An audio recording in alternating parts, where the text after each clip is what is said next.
नमस्कार, मैं Amit Jha school of economics में आपका स्वागत है।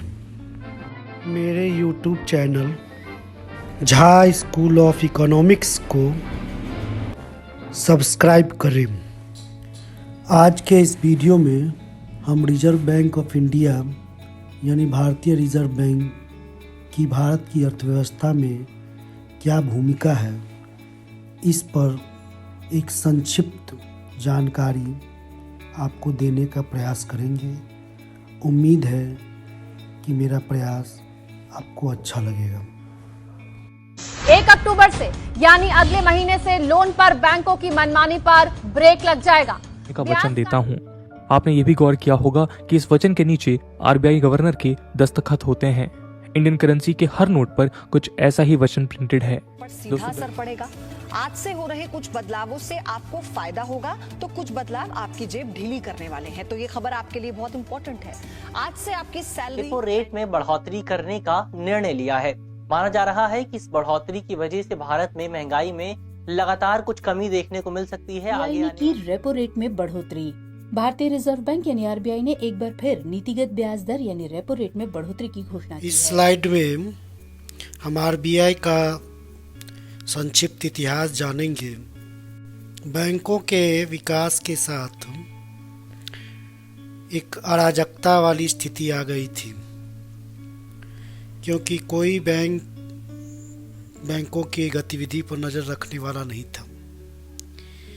इस परिस्थिति को ध्यान में रखते हुए तत्कालीन सरकार ने 1934 में आरबीआई का अधिनियम लाया, जिस अधिनियम के तहत 1 अप्रैल 1935 को रिजर्व बैंक ऑफ इंडिया की स्थापना की गई, जिसका पहला मुख्यालय कलकत्ता था।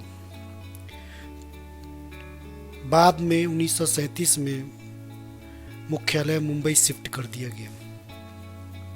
आज़ादी के बाद जब आर्थिक विकास की रफ्तार को तेजी देने के उद्देश्य से बैंकों के विकास पर विचार किया गया, तो बैंकों का नियमन करने हेतु, बैंकों पर नज़र रखने हेतु, बैंकिंग गतिविधियों जो कि उस समय निजी साहूकारों के हाथ में थी, उस पर पैनी नज़र रखने के लिए, उनका मार्गदर्शन करने के लिए और जनता में बैंकों के प्रति विश्वास को बनाए रखने के उद्देश्य से 1949 में आरबीआई का राष्ट्रीयकरण कर दिया गया और वह पूरी तरह सरकार के नियंत्रण में आ गया।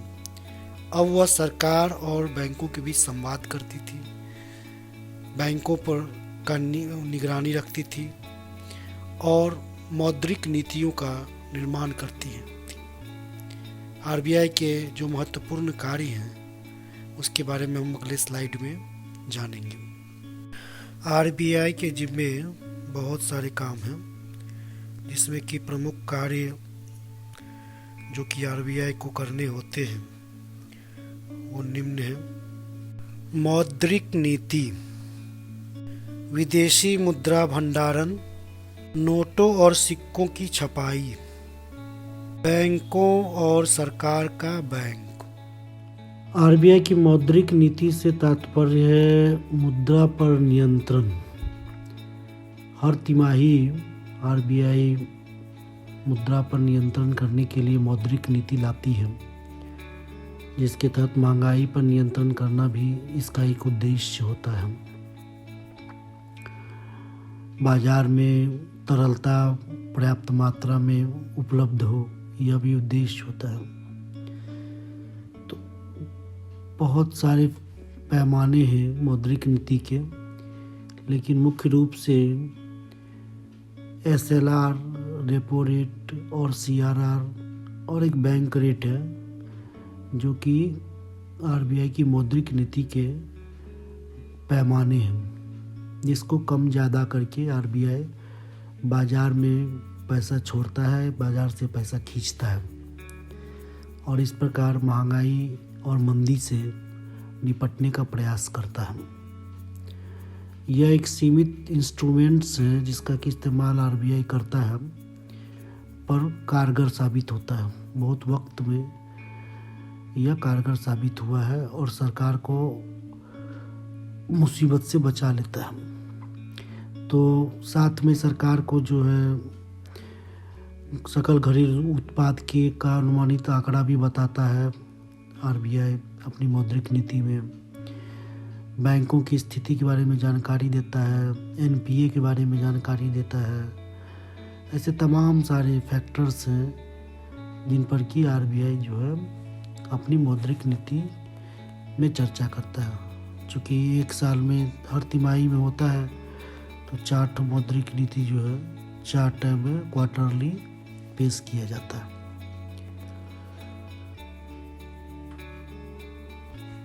आरबीआई का जो दूसरा प्रमुख काम है वह है नोटों की छपाई और सिक्कों की छपाई। आरबीआई ही नए नोट और सिक्के छापता है, एक का सिक्का नहीं छापता है। इसके अलावा बाकी सिक्के को भी छापता है और सारे नोट्स भी छापता है। साथ में यह भी देखता है कि जो नोट पुराने हो गए हैं उनको जो है सो जब्त करके नष्ट किया जाए और उसी नंबर के दूसरे नए नोट जारी किए जाए। नए नए डिनोमिनेशन के नोट्स भी लाने का काम आरबीआई करता है। इस प्रकार नोटों का सारा कार्य, और आज अब तो एक डिजिटल करेंसी भी आरबीआई ने लाया है, डिजिटल नोट लाया है। इसके अलावा क्रेडिट पैदा करना, ये सब भी जो है सो मुद्रा के कार्य, आरबीआई की मुद्रा के कार्य के अंतर्गत आते हैं। तो पैसा छपाई का काम आरबीआई करता है। विदेशी मुद्रा भंडारण आरबीआई का बहुत ही महत्वपूर्ण कार्य है। आरबीआई डॉलर का लेन देन करती है और डॉलर का भंडारण भी करती है। जो विदेश से लोग आते हैं या कंपनियां आती हैं वो डॉलर आरबीआई में जमा करती हैं और वहाँ रुपया लेकर के फिर देश में आकर के व्यापार करती हैं। और वो देश से विदेश जाता है तो रुपया आरबीआई को देता है और वहाँ से डॉलर लेकर के जा कर के विदेश में व्यापार करता है। विदेशी मुद्रा भंडार में हमारी स्थिति पिछले 30 वर्षों में काफ़ी सुधरी है। हम 3.6 अरब डॉलर से 605 अरब डॉलर तक पहुंच गए हैं। लेकिन ग्राफ में हम देखते हैं कि चीन जो है 3222 अरब डॉलर के साथ पहले नंबर पर है और करीब करीब हमसे 5 गुना ज़्यादा रखता है। विदेशी मुद्रा भंडारण कम होने का मतलब है कि हम आयात ज़्यादा करते हैं, निर्यात कम करते हैं। और जितना ज़्यादा हम जो है आयातक देश होंगे उतनी हमारी अर्थव्यवस्था जो है वो विश्व की अर्थव्यवस्था पर निर्भर होगी। जितना बड़ा हम निर्यातक देश होंगे उतनी हमारी इनकम बढ़ेगी।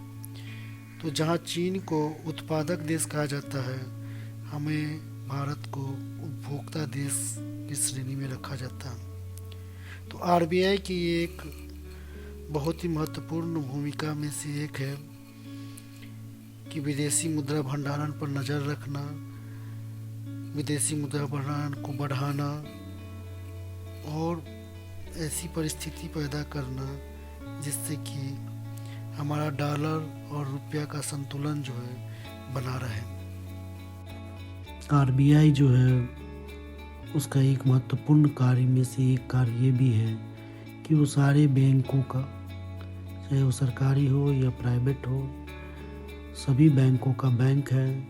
लोगों का भरोसा बैंक में बनाए रखने का काम आरबीआई ही करती है। सारे नोट्स पर आरबीआई के सिग्नेचर होते हैं और आरबीआई जो है सो सरकार को मौद्रिक सलाह देती है, फाइनेंशियल एडवाइज़र के तौर पर सरकार का काम करती है और सरकार की साख को बनाए रखने का भी काम करती है। आरबीआई सरकार के द्वारा किए गए वादों को निभाने में मदद करती है, बैंकों पर पैनी नज़र रखती है और यह भी ध्यान रखती है कि बैंक ऐसा कोई गतिविधि ना करे, ऐसे लोन्स ना दें जिसकी वजह से जो है नुकसान हो उसको और लोगों का पैसा बर्बाद हो और बैंकों से लोगों का भरोसा घटे।